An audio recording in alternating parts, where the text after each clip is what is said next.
This is a wasteland in the northern suburbs of Xi'an, and it was here more than 2,000 years ago that one of the most magnificent historical dramas in Chinese history was staged. "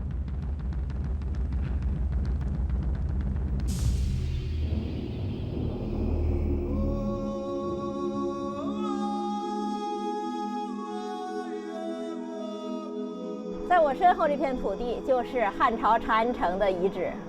长安，长安，顾名思义就是长治久安呐。那面对如此宏伟的都城，如此广袤的领土，怎样治理才能真的长治久安呢？" My question is the very same question that Liu Bang, the founding emperor of the Han Dynasty, pondered over 2,000 years ago. In 2002 BC, Liu Bang was officially enthroned, but the court was in chaos, as those who had fought for him were vying for power. In the end, the infuriated Liu Bang complained that it was easy to fight for the throne, but much harder to keep it.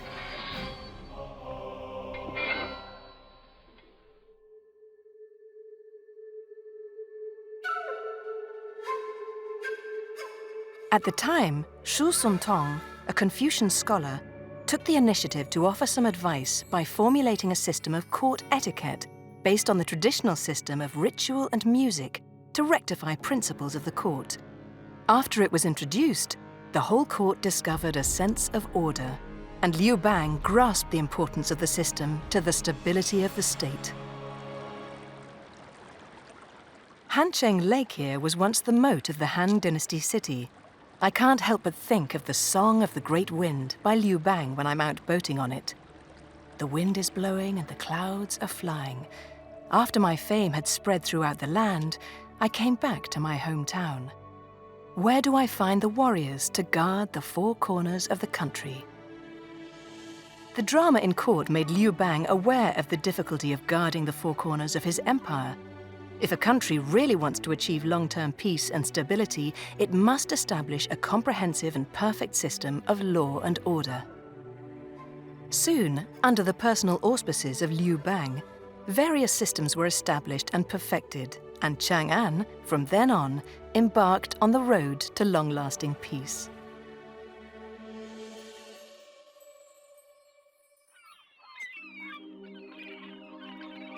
During the same period, ancient Rome in the West was also undergoing change.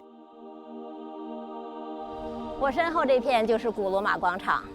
当年罗马人就是以这儿为中心，建立了强盛的罗马帝国。However, the empire was built with a price in blood.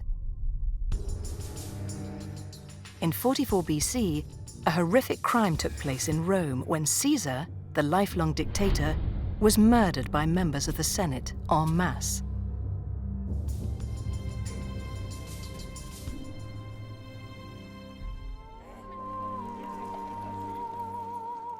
In the statue-strewn city of Rome, I finally found it. This statue is the murdered Caesar. So why did the senators kill him? In the Roman Republic at the time, political power was held by the nobles of the Senate, who ruled according to their own persuasion, and the whole country sank into chaos and civil war. In the meantime, Caesar, who had been elected consul, decided to pacify things by establishing reforms to unify the government, raise the status of commoners, and divide up the aristocratic groups. But these reforms conflicted with the interests of the nobles and led to Caesar's murder. In 44 BC, Caesar was assassinated by a group of senators in the Senate chamber.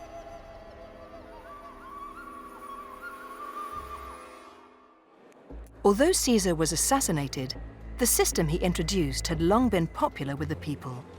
Eventually, Caesar's adopted son, Octavian, took over his legacy, breaking with the old system and introducing a new one, and the mighty Roman Empire was born.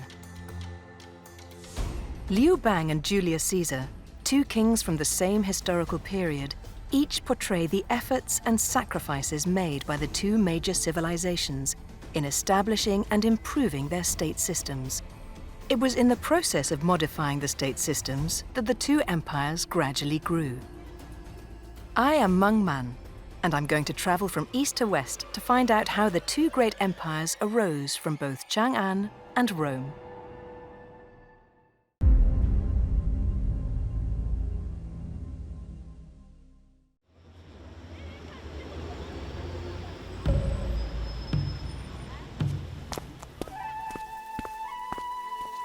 大家知道这是什么东西吗？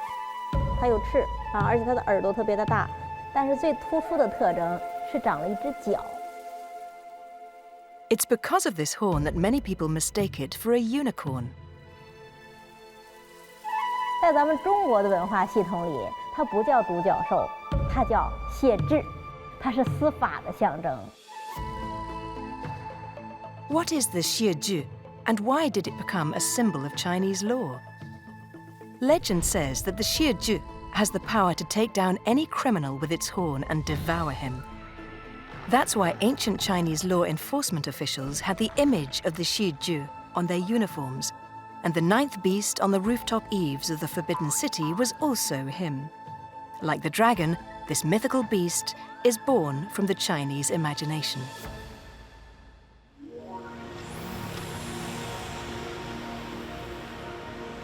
In Rome, this building by the Tiber is the Italian Supreme Court, and this statue is the goddess of justice, the symbol of Roman law. 罗马法在历史上地位可是不一般，所有的大陆法系都是以它为鼻祖。其实英美法系跟它的渊源也特别深。我们中国现在使用的民法，在很大程度上也是来自于罗马法。Coming to Rome this time, I want to find out what kind of a legal system these two cosmopolitan cities used to ensure freedom and openness more than 1,000 years ago on the Silk Road.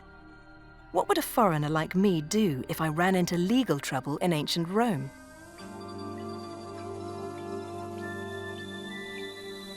Can Gaius, known as the founder of Roman law, supply the answer? Leggi e libertà, imperio e libertà non sono due cose opposte, ma si sintetizzano nella espressione del diritto romano. Gaius left behind a lot of legal writings that I need to take a look at in the library. Gaius's writings take us back to ancient Rome. The empire was expanding rapidly, trade and commerce were prospering, and it was becoming increasingly common for foreigners to break the law in Rome. For this reason, ancient Rome created the special position of foreign magistrate to settle legal disputes involving foreigners. At that time, there was no written law on this matter, so the foreign magistrate would make a balanced decision based on Roman law and the laws of other countries. Since then, this experience in handling cases was compiled by jurists to form the Law of Peoples, which is the prototype of today's international law. In the East, the Tang Empire received many dignitaries from abroad.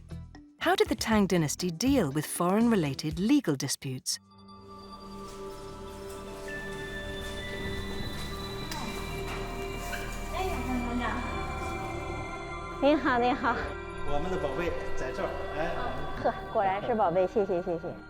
Today, I got to see this valuable book, the Commentary on Tang Code. With a history of more than 1,400 years, the book, the oldest and most complete statute book in China, was compiled by Zhangsun Wuji. I carefully leafed through it and found something that surprised me. 他对于这个外国人的话，在这个唐律当中，他分的是关于话内人和话外人的问题，是吧？ In the Great Tang Dynasty, the law was very clear that if a foreigner committed a crime against someone from the same country, it would be handed over to their embassy to be dealt with according to the law of that person's country. If the crime involves people from two different countries, then it was to be dealt with according to Tang Dynasty laws. 比方说，两个都是波斯人，波斯人打波斯人，按波斯法律来对待。对。而波斯人要真打罗马人，在中国犯事了，以中国法律来论断。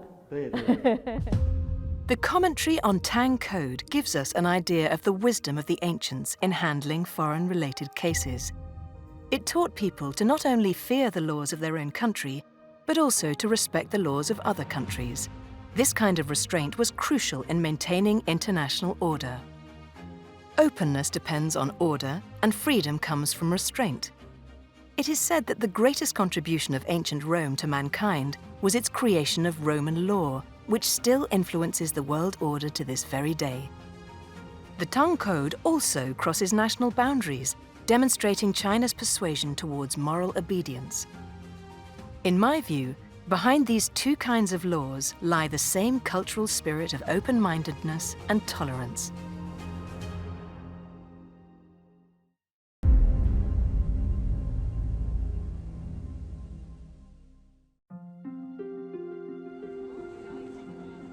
This stone-paved road is Rome's most famous Imperial Avenue. The most striking symbols here are these statues of Roman emperors from all periods that stand on either side of the road. 这就是罗马帝国第一任皇帝屋大维。其实这手势本身呢，就是至高无上的意思，就是大家都来听我说。 This kind of body armor on Octavian was standard for ancient Roman emperors, because every Roman emperor on this road was dressed like this. 我们中国人更喜欢把皇帝塑造成峨冠博带、垂拱而治的样子。不过很显然，罗马人更希望他们的皇帝是一个身披战袍的英勇战士。 I'm curious to find out, why did all the Roman emperors wear this warrior-like military attire? Indeed, I also discovered that beyond Roman emperors, most of the sculptures in the city of Rome revealed the strong martial spirit of ancient Rome.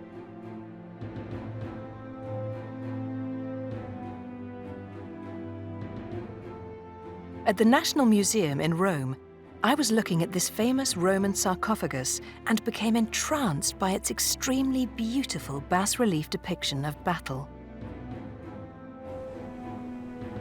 你看罗马的雕塑也好，绘画也好，表现战争主题的特别多。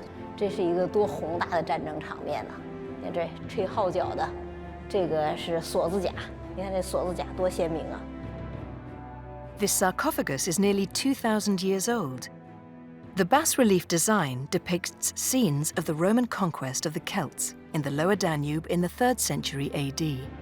你看这士兵立了战功啊，抓住了一个蛮族啊！你看他把这个蛮族这个喉咙死死地扼住了，这个俘虏就无所遁逃了。你想能够立这样的战功，那下次他可能也就能够升一级成百夫长了。而且特别好玩的是什么呢？凡是罗马的这个士兵都是年轻、英俊、强壮。你看这个俘虏就不一样了，俘虏首先都在下面，而且都是仰视着这个罗马的士兵。他宣扬的是古罗马的英雄主义。 This relic vividly informs us that ancient Romans were a martial fighting people. Their brave generals are heroes and idols in the eyes of the Romans. The Roman emperor was the supreme commander of the army and would fight in major battles. In Latin, the word emperor means triumphant general, and so to ancient Romans, the emperor was the highest commander of the army. Therefore, as ancient Romans saw it, his figure, dressed in military uniform, was the most noble representation of the emperor. So how should a noble figure be portrayed in the East? This group of 12 Chinese zodiac figurines unearthed from Xi'an's Tang Dynasty tombs are vivid and interesting, and their anthropomorphic costumes gave us the answer. 看他们穿什么衣服？这是宝衣博带呀。其实中国古代文官，你看一个非常明显的标志，就是这个袖子是长的。为什么呢？他动作要舒缓呀，要儒雅呀，要文质彬彬呐。你看我们读这个12生肖，我们都会把它给塑造成一个文官的样子。这就说明，在我们古人的这个认识世界里啊，文官的形象才是人们最喜欢的样子。 Why did the ancients have a fondness for the image of civil servants? What kind of charm does a civil official have? 这是我最喜欢的一尊唐代文官俑。你看，峨冠博带，温文尔雅，连神态都那么安详。这就是1000多年前的公务员呐。As the country's administrative class, these civil officials were well-read, well-educated, were highly cultured, and possessed great administrative wisdom.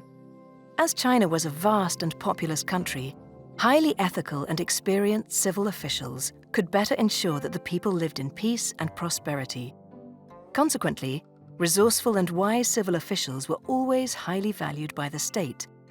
Since ancient times, Chinese society paid great attention to education, and the image of a wise civil official gradually became a cultural symbol and icon. From the sculptures of Chang'an and Rome, I see different national characteristics as well as the history and culture of the East and West, one focused on martial ability and the other advocating civil ability. Different cultures create different philosophies of governance, and these two philosophies have shaped two quite different great empires.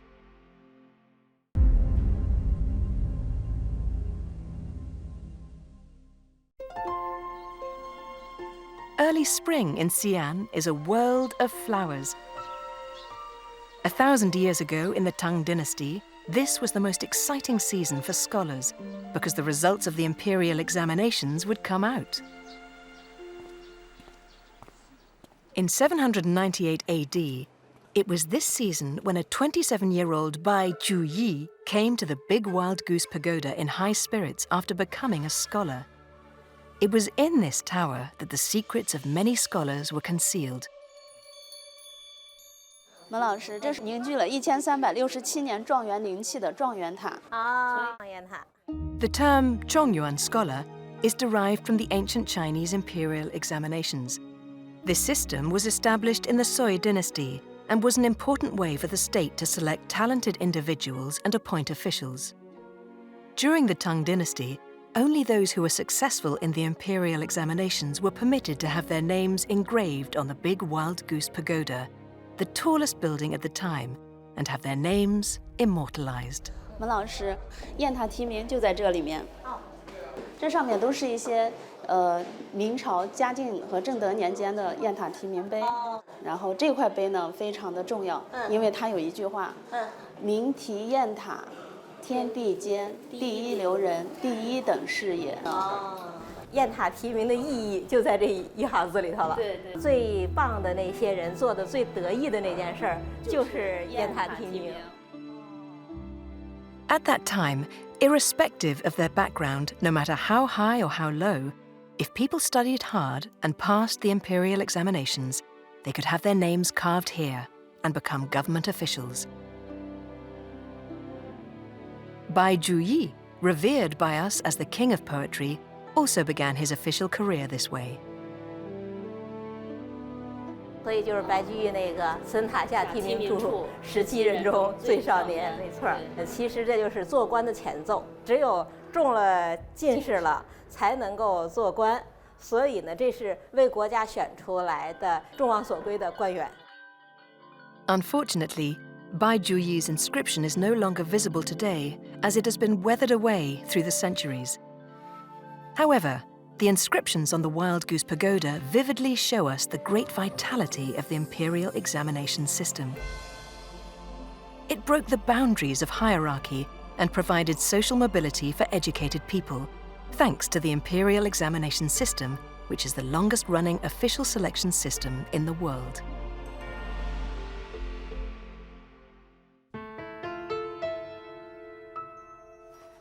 All ancient Chinese officials were selected by exams. So how were ancient Roman officials chosen? 在罗马街头啊，我们到处都能看见 SPQR 这4个字母，什么意思呢？就是元老院和罗马公民共同构造了罗马。那这个就是当年元老院的遗址啊。元老院，那元老们在这儿参政议政，当然还有一个重大的职能是在这儿选官儿。 Over more than 1,000 years of ancient Roman history, the selection of officials was always the most important element in the work of the Senate. Although precise procedures varied from period to period, one pattern remained constant, and that was the election. Unfortunately, The interior of the ruins of the Roman Senate is being renovated, so I can't see what it looks like inside. But back in the day, the people who walked inside were the talk of the town. First of all, the candidate had to have served 10 years in the military. Secondly, he must also have exceptional oratorical skills to express his political views.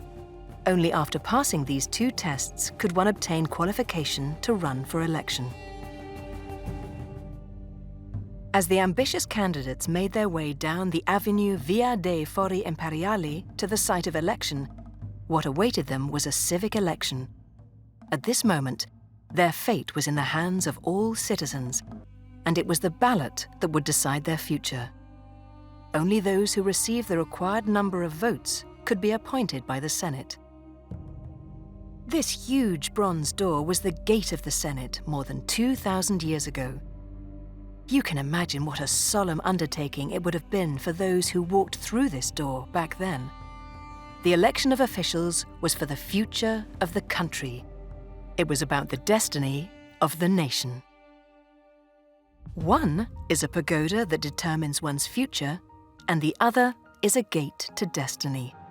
Whether it's the Chinese imperial examinations or elections in ancient Rome, the East and West both developed a system suited to their own governance. They carry the political civilization of mankind and still deeply influence human society today.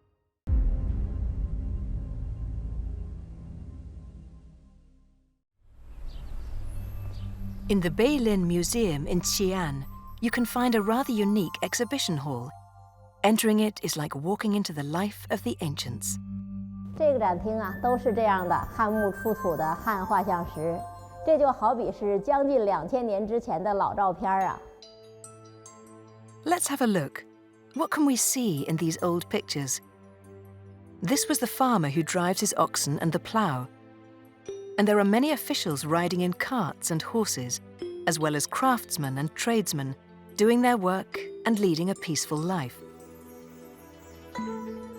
I found that the ancients portrayed their ideal society on a brick wall, an ideal society that embraced all walks of life living in harmony. These pictures were actually a reflection of social configurations at the time, which was called the division of 4 trades. During the spring and autumn period, Guanzhong, the prime minister of Qi, divided the common people into 4 classes or occupations: scholars, peasants, artisans, and merchants. In China, the division of 4 trades has never been a system, but just a division of labor, or shall we say, a marker of social status. The different occupations were both relatively fixed, yet somewhat interchangeable. This is what Chinese people called the 4-class society. Back in ancient Rome, over 2,000 years ago, it was a very hierarchical society. So how were classes divided there?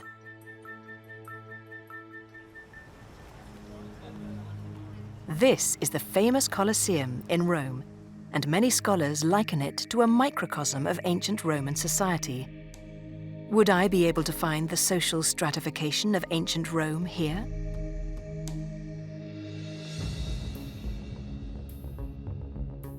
Walking inside, I was first struck by its grandeur. Visitors could look down and imagine the bloody and violent fights with beasts back in the past. But my goal was to explore up above, within the steps of the audience seats. 第2层、第3层，可是应该还有一个第4层啊。是没看明白这个结构呢。 It is said that this place could accommodate 80,000 to 90,000 spectators simultaneously, but where you could sit was not up to you. Don't assume that you could buy VIP seats for a high price. Each level here represented a class, and where you could sit had nothing to do with money, but was determined by your status. I want to use the stadium seating to study social stratification in ancient Rome, because the survival and progress of the ancient Romans was also reflected in how wisely they managed things. They divided society into nobles, commoners, and slaves, who were managed by the emperor and the Senate in an orderly system. This solid social structure, which lasted for over 1,000 years in the Roman Empire, was as strong and firm as the very stonework of the Colosseum. This is the first time I've been here.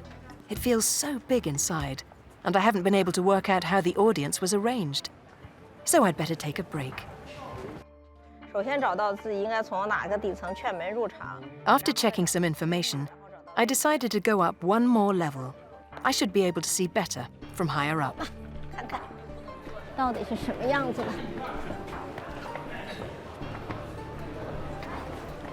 所以现在我也都已经来到了2楼。那这个位置到底当时是什么人的位置呢？好，看看这个图，看这图就明白了。这个像一对雀所在的这个位置，就是当时皇帝这个位置。看，那就是那对雀，那对雀所在的位置就是皇帝的位置。当然，周边还有他的大法官呐、元老院呐、大祭司啊等等，这都是属于同一个平面的。然后再往上走是贵族，然后贵族的再往上走就是平民啊，就是罗马公民。然后再往上走，就是妇女呀、奴仆啊，其实就是社会地位比较低的位置了。所以嘛，就是在古罗马的斗兽场里，不仅仅有血腥的斗兽，还有什么呢？还有社会分层。 用建筑表达出来的社会分层，这就是一个一目了然的社会等级结构，这就是古罗马。 It is always difficult for people today to understand the ancient system of dividing people into different classes. But at the time, both the Chinese system of the division of the 4 trades and the Roman hierarchical system gave the 2 empires clear thoughts on governance that was, at the same time, unshakable yet dynamic.